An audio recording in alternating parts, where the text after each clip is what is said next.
بسم اللہ الرحمن الرحیم۔ تقریباً 100 سال پہلے علامہ اقبال نے مغربی تہذیب کے حوالے سے کہا تھا کہ چہرہ روشن اندرون چنگیز سے تاریخ تک۔ یہ حقیقت ہم نے موجودہ دور میں بھی دیکھی۔ ان کا مغربی تہذیب کا ظالم سفاک و بے لگام چہرہ، بے لگام طاقت، یہ کولڈ وار کے بعد یعنی سوویت یونین کے ٹوٹنے کے بعد دنیا میں صرف ایک ہی سپر پاور رہ گئی، یونیپولر ورلڈ جس کو بولا جاتا ہے۔ تو امریکہ کی طاقت کا نشہ اور بڑھ گیا۔ پوری دنیا میں واحد طاقت، اور امریکی صدر واقعی میں اپنے آپ کو پوری دنیا کا صدر سمجھنے لگے۔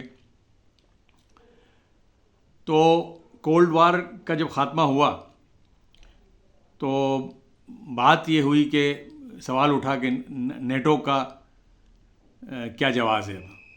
جب رشیا سے اس کا مقابلہ ہی ختم ہو گیا، اس کا خطرہ ہی ختم ہو گیا، تو نیٹو کیا جواز ہے۔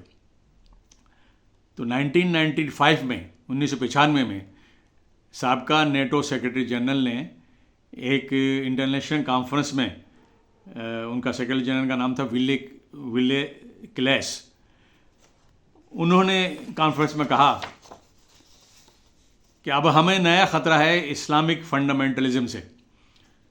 انہوں نے کہا Islamic fundamentalism is at least as dangerous as communism was, please do not underestimate it.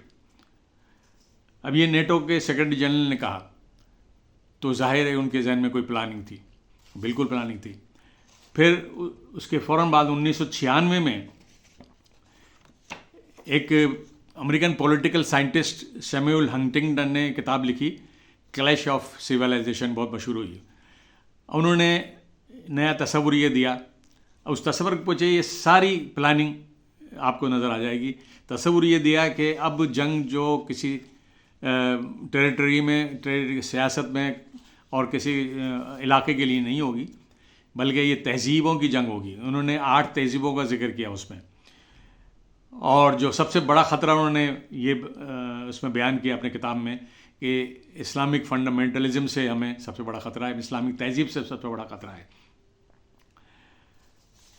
تو یہ جو یہ آپ تواتر سے دیکھیں جو سلسلہ چل رہا ہے کہ یونیپولر ورلڈ وار کے بعد یونیپولر ورلڈ، پھر انہوں نے تصور دیا نیو ورلڈ آرڈر کا، پھر وہ کہہ رہے ہیں کہ ہمیں خطرہ ہے اسلامائزیشن کا، اور انہوں نے اس اسکیم پہ عمل کر کے دکھایا۔ جب انہوں نے پہلے عراق کو تخت و تاراج کیا ایک جھوٹے بیانیے سے کہ ویپنس آف ماس ڈسٹرکشن کے بہانے سے، پھر افغانستان کو انہوں نے تہس نہس کیا، پھر اس طرح دوسری اور عرب کنٹریز، مسلم کنٹریز کو انہوں نے اور ان کے تیل پہ قبضہ کیا اور ان کی تمام طاقت کو ختم بھی کیا، اور جو طاقتیں رہ گئی تھیں اسلام کی ان کو قابو کرنے کی کوشش کی، اور ابھی تک۔ اور حال ہی میں آپ دیکھیں جو فلسطین میں انہوں نے کیا ہے، اور فلسطین میں جو کیا انہوں نے امریکہ کا اور یورپی ملکوں کا، مغربی ملکوں کا بقول قائد اعظم جو ناجائز بچہ تھا،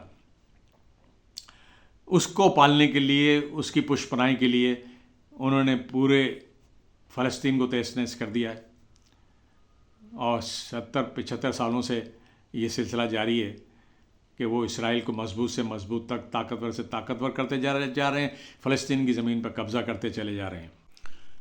اور یہ کتنی بڑی ستم ظریفی ہے کہ پورے فلسطین کو انہوں نے 1 مہینے سے زیادہ تک بمباری کرتے رہے، تہس نہس کر دیا، اس کو کھنڈرات میں بدل دیا، قبرستان میں بدل دیا، ان کی نسل کشی کی، اور جینوسائیڈ اور آپ بربریت کی انتہا کر دی انہوں نے۔ اس کے بعد پھر 5-6 دن کے لیے انہوں نے جنگ بندی کی، تو ایک طرح سے احسان کیا دنیا پہ، بھیک دی انہوں نے جس طرح ایسے فلسطینیوں کو کہ ہم تمہیں جنگ بندی کرتے ہیں، تم پہ احسان کرتے ہیں۔ اور پھر اس کے بعد پھر دوبارہ وہی سلسلہ شروع کیا۔ وہ ان کا جو مقصد ہے، مقصد یہی ہے کہ پوری اسلامی تہذیب کو ختم کریں، جہاں جہاں مسلمان سر اٹھاتے ہیں ان کو کچل دیں۔ اب اگر دنیا کہتی ہے کہ امن ہو، ہم کی خواہش تو ہے، لیکن کیسے ہو؟ ایک طرف ظلم کی بارش ہو رہی ہو اور آپ کہیں کہ آرام سے بیٹھے رہیں. خوب نظم کہی تھی ایسے موقعوں پہ کہ ظلم رہے اور امن بھی ہو، کیا ممکن ہے تم ہی کہو. ہنستی گاتی روشن وادی تاریکی میں ڈوب گئی، بیتے دن کی لاش پہ اے دل میں روتا ہوں تو بھی رو. اپنے ہونٹ سیے ہیں تم نے. اب یہ ہمارے اسلامی ملکوں کے لیے یہ تازیانہ ہے، ان کے لیے ان کو شرم آنی چاہیے. ان کے لیے یہ جملے صحیح ہیں کہ اپنے ہونٹ سیے ہیں تم نے، میری زبان کو مت روکو. تم کو اگر توفیق نہیں تو مجھ کو ہی سچ کہنے دو. ظلم رہے اور امن بھی ہو، کیا ممکن ہے تم بھی کو.